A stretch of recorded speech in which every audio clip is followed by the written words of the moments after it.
18 ғасырда патшалық Ресей қазақ жерін отарлау үшін қандай әдістер қолданды? Ресей империясының Қазақстан жерін отарлаудың нәтижелері қандай болды? Сұрақтарға жауап берейік. 18 ғасырда патшалық Ресей қазақ жерін отарлау үшін қандай әдістер қолданды? Есіңде болса, Ресей Қазақстанды Азияға шығудың кілті мен қақпасы деп санаған болатын. Енді патшалық Ресей Азияға шығу мақсатын жүзеге асыру үшін батыл қадамдарға көшті. Бүгінгі сабақта патшалық Ресейдің қазақ жерін отарлауының себеп салдарына тоқталатын боламыз. Ресей империясы Қазақстанды отарлау үшін казактарды қоныстандыру, бекіністер салу, экспедициялар ұйымдастыру әдістерін пайдаланды. Қазақ даласы Ресейді шығыс мемлекеттермен жалғастыратын көпір іспетті болды. Сол себептен 18 ғасырдың басында патшалық Ресей қазақ даласына әскери бекіністерді салу арқылы әскери отаршылдық әрекеттерін бастады. Орыс патшасы 1 Петр шығыс елдерімен экономикалық және саяси байланыс орнату үшін алдымен Қазақстан мен Орта Азия елдерін Ресейге қосып алу керек деп есептеді. Осы мақсатта қазақ жеріне экспедициялар жіберді. 1715 жылдың шілдесінде Иван Бухгольц 2797 адамнан тұратын отрядпен жорыққа шықты. Бухгольцтің отряды 1715 жылы 1 қазанда Иван Ямышевск деп аталатын бекіністі салды. Ал 1716 жылы 20 мамырда Омбы бекінісінің негізін қалады.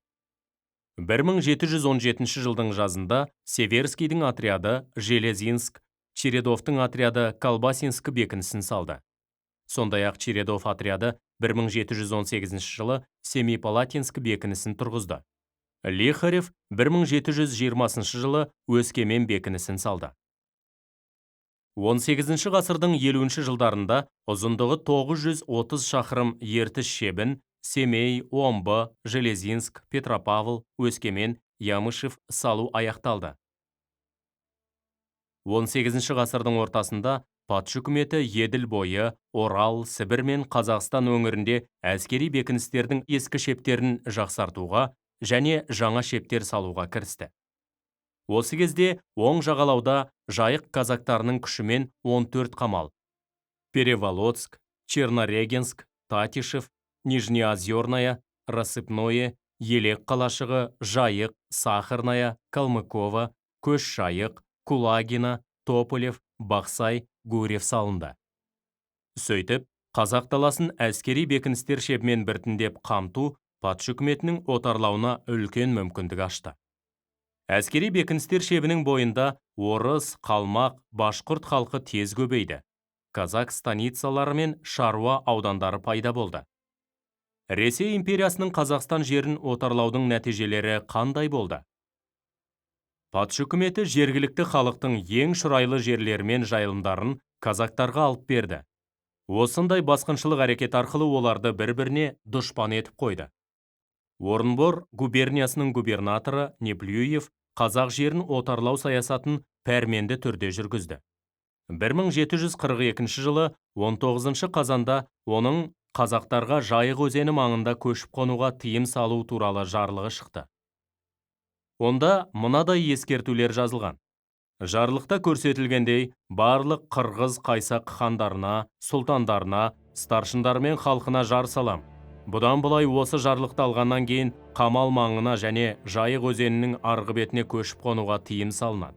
Егер ол бұзылатын болса, онда қатаң жаза қолданылады. 1 Петр айтқандай қырғыз қазақ ордасы бүкіл азиялық елге шығатын кілт пен қақпа ғана болып қоймады. Қазақ өлкесі орыс казак қоныстанушыларының мекеніне айналды. Ресей үкіметі салған бекіністер қазақ жерін отарлаудың басты ошағына айналды. Патша өкіметінің отарлық саясатының салдары өте ауыр болды. 1. Пайдалы қазбалар сыртқа әкетілді. 2. Қазақтар шұрайлы жерлерінен айырылды.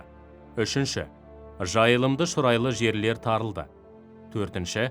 Қоныстанушылар жергілікті халыққа қысым көрсетті.